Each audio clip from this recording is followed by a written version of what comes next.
Hello everyone. In this part I will give some question answers for class 6 students from chapter representation of the earth. So first we will do the fill in the blanks. First question: a map is the representation of the earth on a flat surface. Question number 2: the north line is an arrow that points towards the geographical north direction. Question number 3: verbal scale is also called statement scale.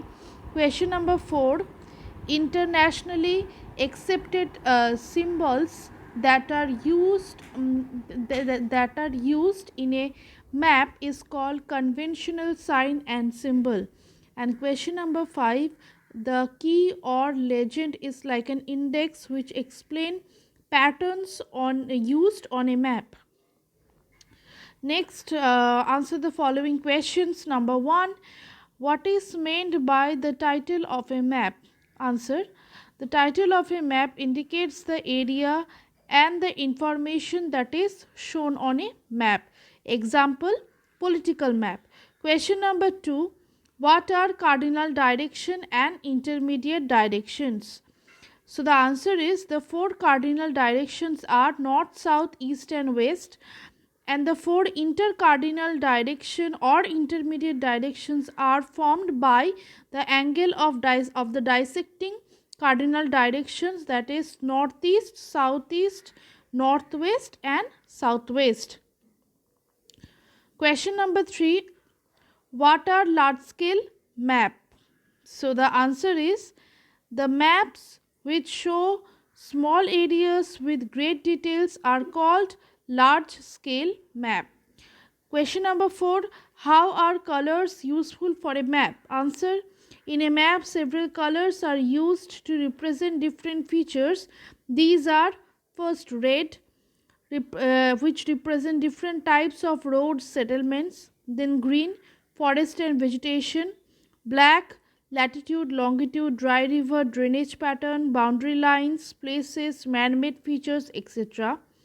Yellow, agricultural land; blue, all kinds of water bodies; brown, sandy patches, contour line; white, uncultivated land.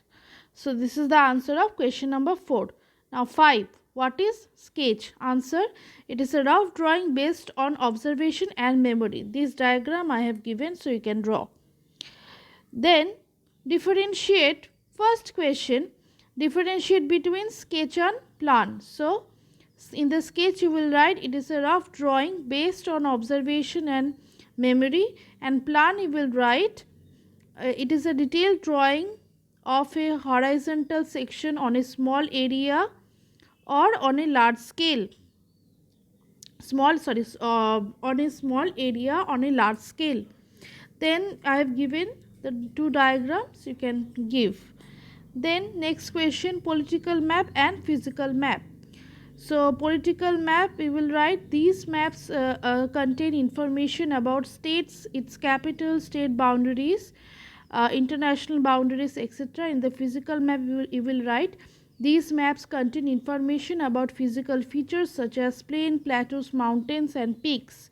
Next question: large scale map and small scale map. So it shows a small area with detailed information. You will write this in large scale, and in small scale you will write it shows large areas but gives less information, as well as you can see the diagram also. So these are all the question answers from the first chapter.